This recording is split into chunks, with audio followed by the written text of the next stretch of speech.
This stunning home in Hollywood, California is the most expensive home to be featured on How You Came to Be, currently listed for $15 million. I typically like to research more modest homes and explore the lives of working class people, but with this home's size comes many incredible stories to tell. Built in 1913, the estate boasts 6 bedrooms and 8 bathrooms in over 9,000 square feet. The living room features 18th century columns and a large painting from a Venetian palace, while the formal dining room has paneling from a French chateau. The European details trace back to Dr. Peter Janss, who built the home along with renowned architects from around the world. Peter was born April 13, 1858 in Schleswig-Holstein, Germany.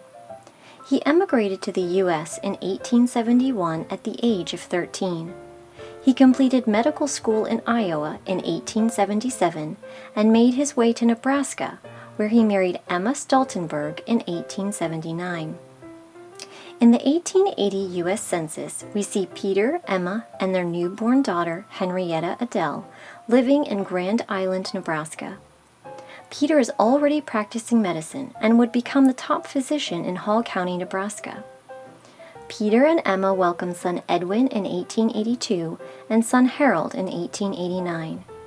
The family moved to Los Angeles in 1893, where Peter planned to practice medicine.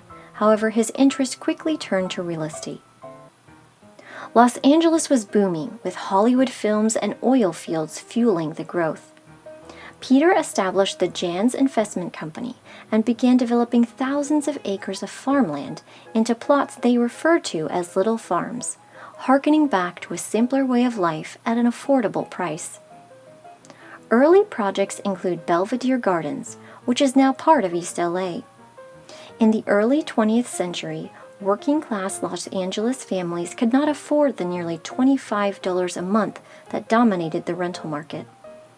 Janss Investment Company offered low down payments and the option to establish temporary structures on the sites, with the possibility to subdivide the lot in the future. Buyers were eager to own property, and it was difficult to keep up with demand. Buyers built homes like this, craftsman-style bungalows that are now 100 years old, very different from the Georgian elegance of Peter's home. Sons Edwin and Harold joined the firm and worked alongside their father. A turning point came in 1911 when Harold married Gladys Letts, daughter of Arthur Letts, the wealthy founder of Broadway and Bullock's department stores.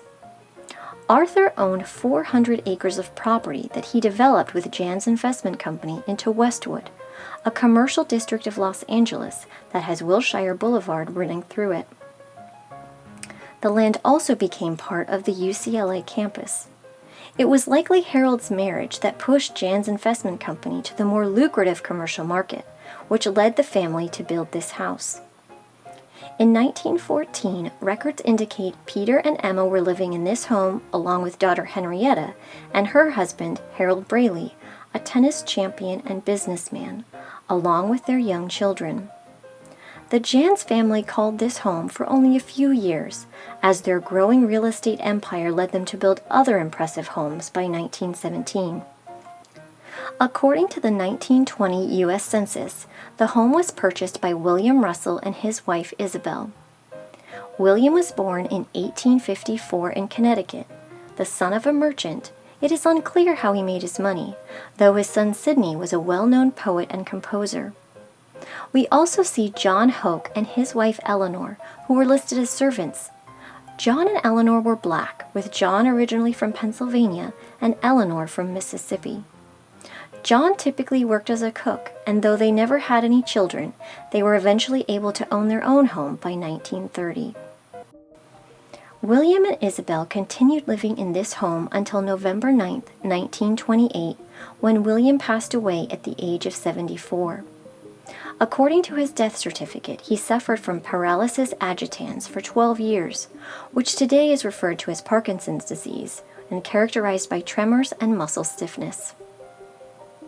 After William's death, Isabel returned to her native New York and sold the house to Walter Tuller.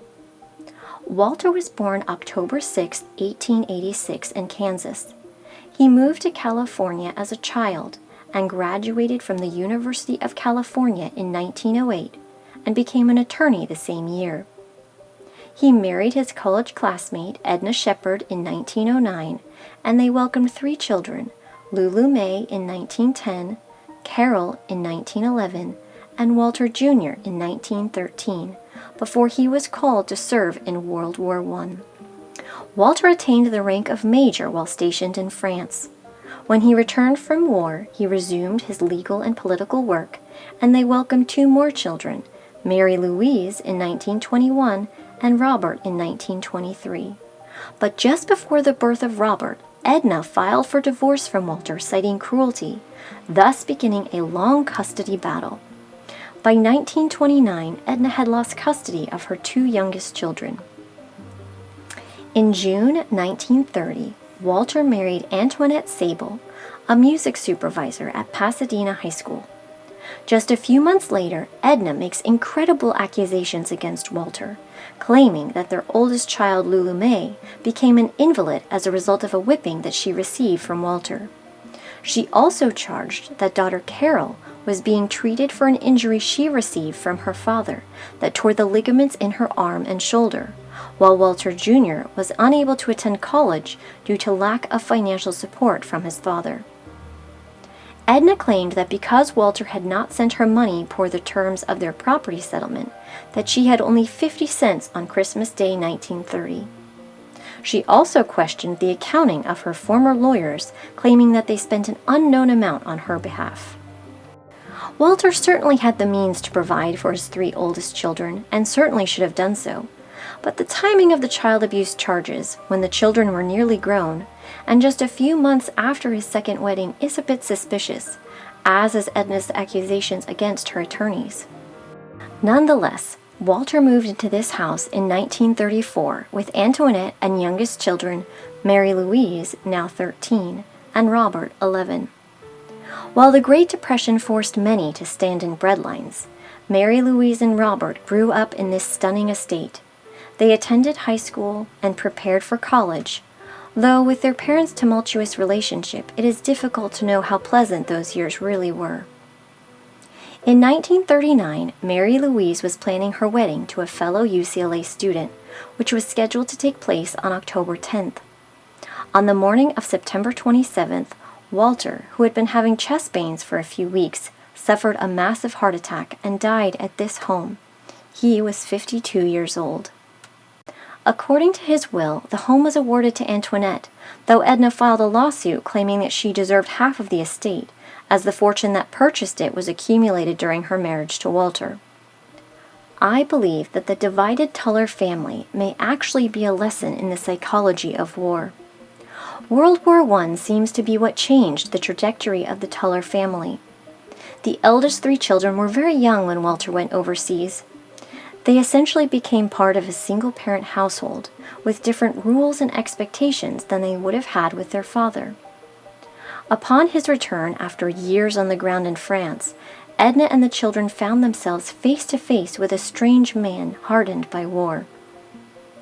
Walter may have also struggled with PTSD, which may have included mood swings and violent outbursts. The early years after his return were likely difficult, as several years passed before the birth of Mary Louise. Walter still wanted to be a father, as evidenced by his desire to raise the youngest children, but the lost years with his family were too much to overcome for his older children. We will never know the full story of the Tuller family dynamics, but there was someone who knew the family's secrets.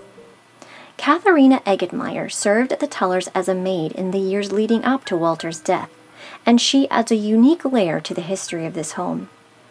Katharina Zeig was born May 22, 1893 in Germany.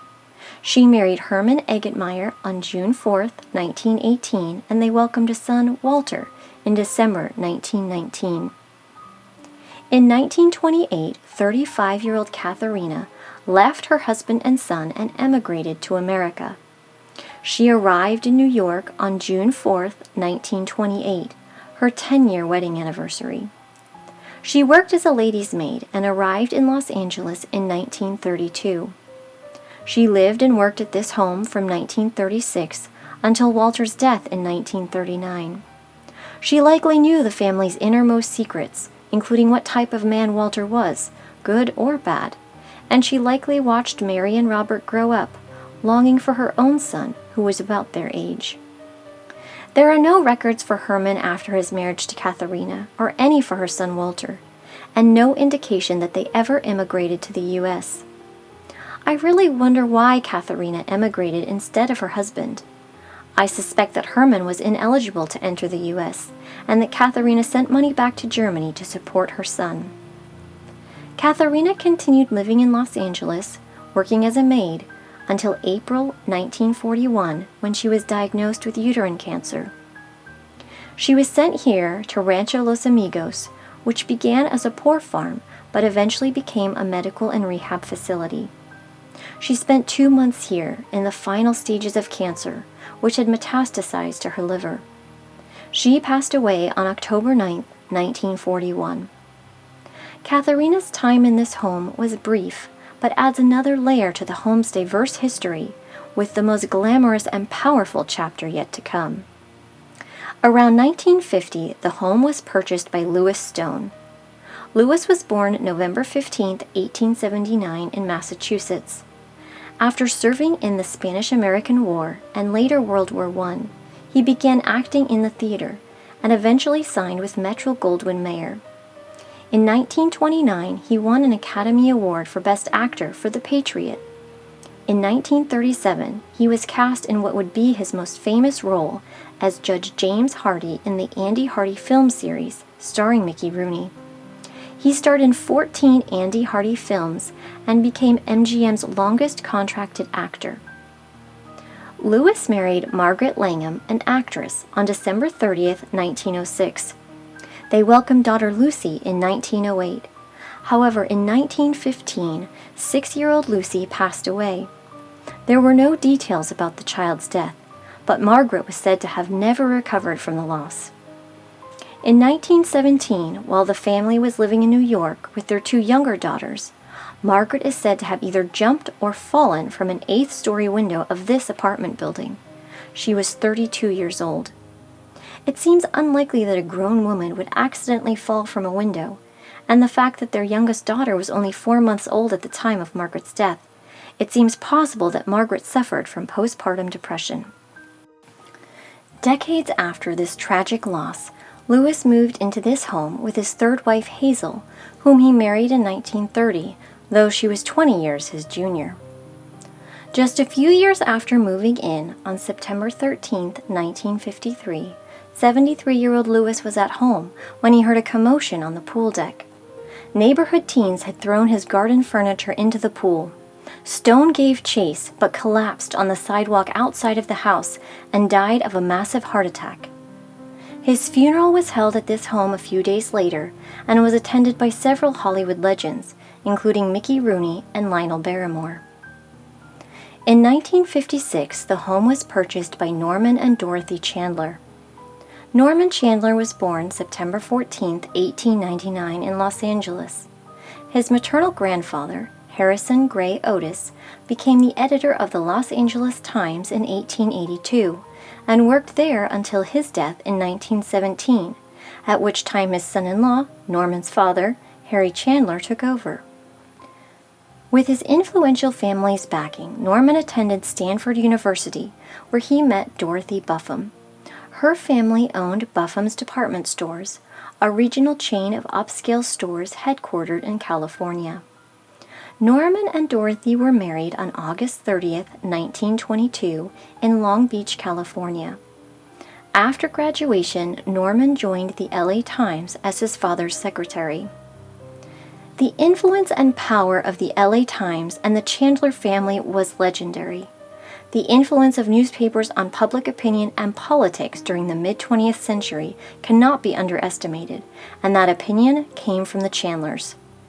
They were said to have a hand in the election and appointments of mayors, police chiefs, and city commissioners.